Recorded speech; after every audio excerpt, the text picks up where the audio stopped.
Buen día. El siguiente tema será sobre confiabilidad, índices y métodos para estimar la fiabilidad. El equipo se está conformado por Acal, Ayala, Canul, Piña y Uc. Aquí tenemos un índice de contenidos del video en forma de diagrama. Como se puede observar, tenemos 3 puntos o subtemas los cuales se piensa abarcar. El primero de ellos es la equivalencia, de la cual trataremos acerca de los índices de equivalencias de la medida de los test bajo el método de formas paralelas.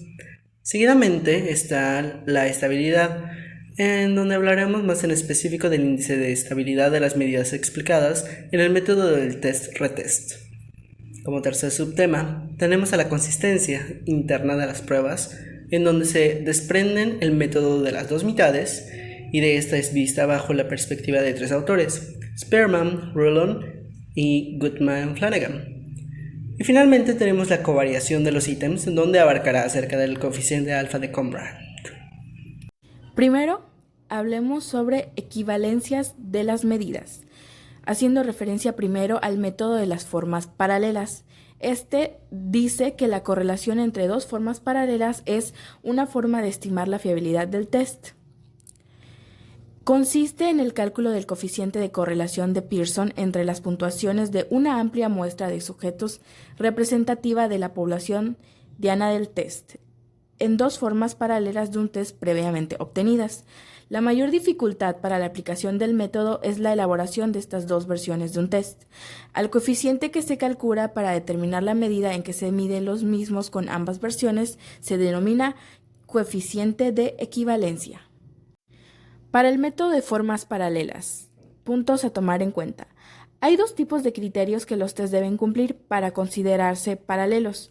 El primero es el criterio estadístico, que determina iguales las medidas y las varianzas tanto en sus puntuaciones empíricas como verdaderas y error, o bien que obtienen las mismas puntuaciones verdaderas pero no se requiere varianza de error. Y el segundo punto de criterios de formato y contenido. Los ítems referidos a la misma variable o constructo psicológico y el mismo formato de prueba y de ítem.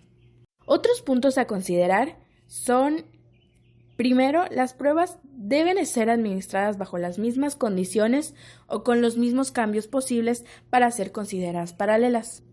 Siguiente, al aplicar la correlación de Pearson, el resultado obtenido puede estar entre 0 y +1. Y si A y B son formas paralelas, entonces la correlación es el coeficiente de fiabilidad, que hay que recordar que el coeficiente de fiabilidad debe ser alto para ser considerado fiable. Y por último, las diferencias entre puntuaciones son consecuencia de los errores de medida del test. Aquí tenemos una fórmula aplicable para identificar las diferencias que podemos observar entre las puntuaciones de los sujetos de los test. A eso se le conoce como coeficiente de equivalencia. Este fue nombrado como coeficiente de correlación de Pearson. De esta fórmula que está en pantalla tenemos que Rxx1 es el coeficiente de confiabilidad del test, que a su vez es conocido como el coeficiente de correlación de Pearson, bajo la expresión Rx1, x2. Y aquellas expresiones x1 y x2 son aquellas puntuaciones obtenidas por los sujetos de cada una de las dos formas paralelas del test.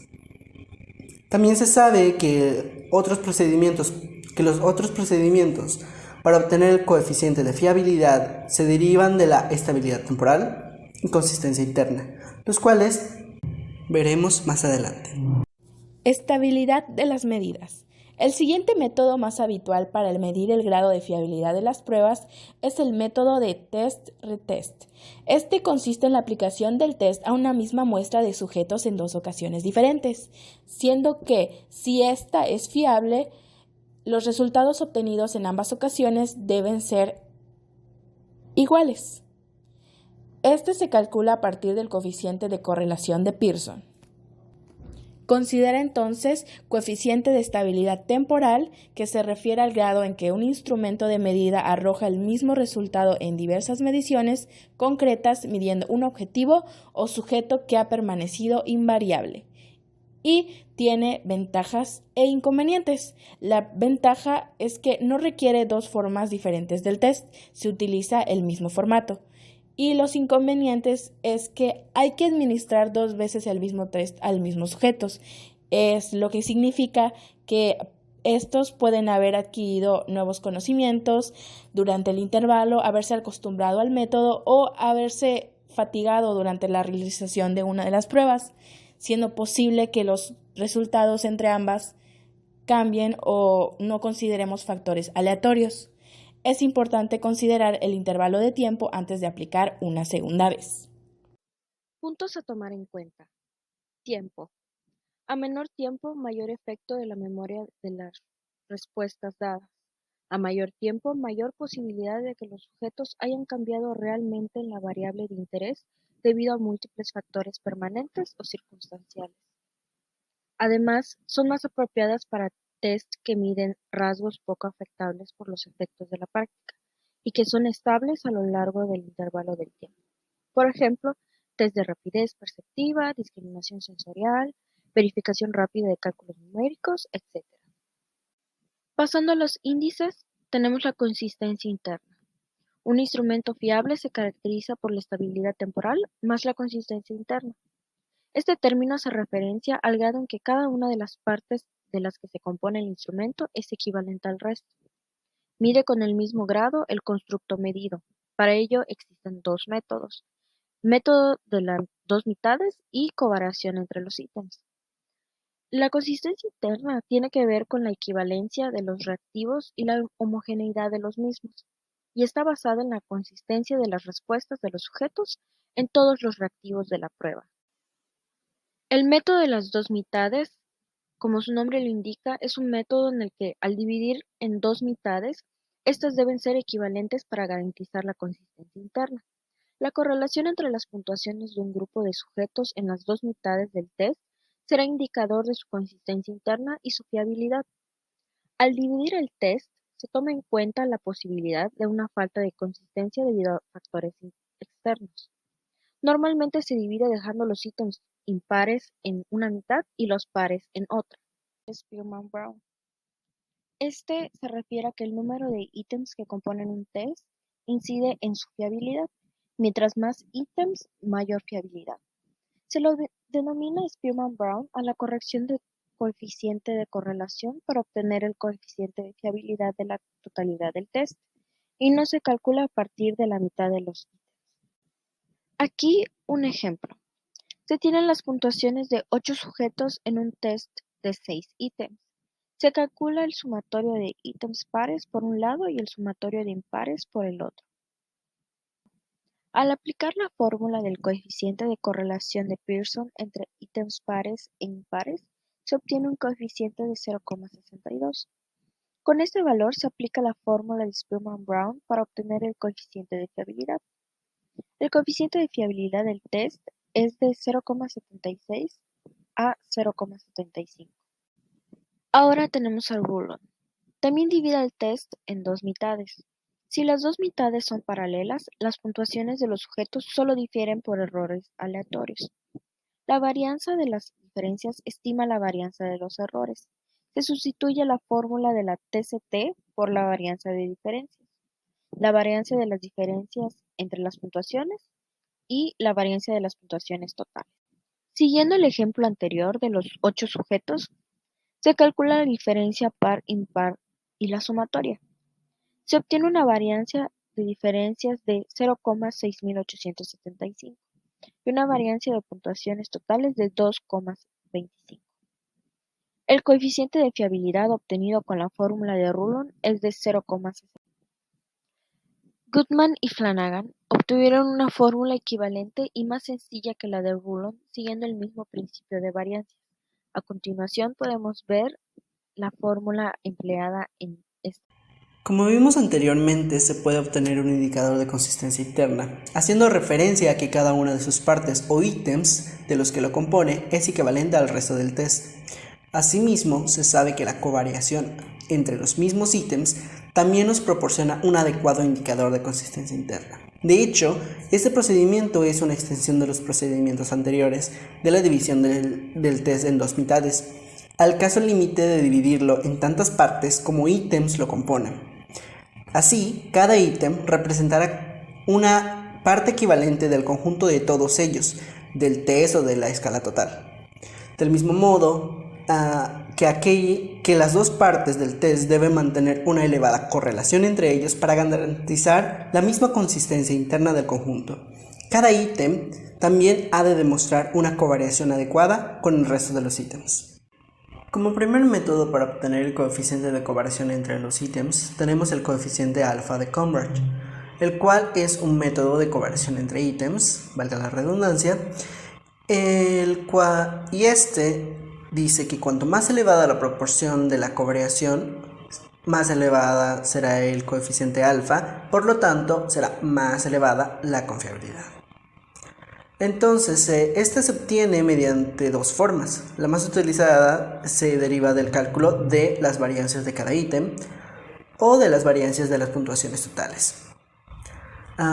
Como podrán observar, aquí tenemos la fórmula para su cálculo manual, en donde la n representa el número de ítems del test. Lo que tenemos encerrado en un cuadro rojo es el sumatorio de las varianzas de los números de ítems. Y la expresión S con subíndice X y superíndice 2 es la varianza de las puntuaciones totales. Con base en la fórmula anterior tenemos aquí un ejemplo en donde sustituimos los valores, por lo que nos queda que el número de ítems totales son 6, el cual se está dividiendo entre 5. Se va a multiplicar por el resultado de 1 menos la división de la suma de las varianzas totales dividido entre 2.25, lo cual nos resume que da como tal el alfa de Cambridge, que es 0.583. Lo cual, según la clasificación de Guilford, esta es una relación positiva, pero en un nivel medio. Por otro lado, aquí tenemos otra variación que es básicamente el coeficiente del alfa, que se deriva directamente de la covarianza entre los diferentes ítems, la cual la fórmula es expresada como la siguiente, que se puede observar en la pantalla, en donde n es el número total de ítems del test. Lo que tenemos encerrado en la cajita roja es el sumatorio de las covarianzas de los ítems, y de nueva cuenta la varianza de las puntuaciones del test está expresada en S con subíndice X y superíndice 2. Y de nuevo estamos utilizando un ejemplo donde se calcula la varianza de la X y las covarianzas entre los ítems. Tenemos aquí los resultados donde las covarianzas entre los 6 ítems son las que están en el cuadro, y el sumatorio nos da un resultado final de 1.94. Esto lo dividimos entre el 2.25, que es la varianza total de las puntuaciones, por lo que nos da de nuevo el mismo coeficiente, que sería 0.583. Finalmente, como una tercera fórmula de coeficiente alfa, también se puede expresar en función del cociente entre la media de las covarianzas y la media de las varianzas de los diferentes ítems del test. Como tal, este cociente se le designa el R1, que es la estimación de la fiabilidad de cada ítem. Y de este sentido, la fórmula del coeficiente alfa a partir de R1 es una aplicación de la corrección de Spearman-Brown, y pues que se ha comentado antes, que es el caso de las dos mitades a partir de la estimación de la fiabilidad de cada ítem, teniendo en cuenta que si n está alargada o se ha alargado a la n veces de ítem inicial.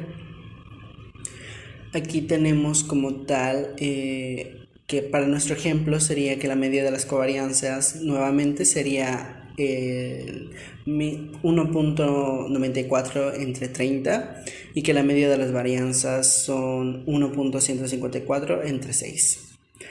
Por lo tanto, para obtener el R1 es necesario dividir estas dos medias entre sí mismas, lo que nos debería de dar 0.189, lo cual nos hace aplicar la fórmula que está aquí más abajo, donde nos da la misma cantidad del coeficiente de covariación que ya hemos mencionado antes, que es 0.583. Por lo que en este ejemplo todas las diferentes fórmulas de cálculo del coeficiente alfa de Cambridge aplicadas a los datos de nuestro ejemplo nos proporcionan el mismo valor. Bueno, pues esto ha sido todo. Muchas gracias por ver el video y hasta luego.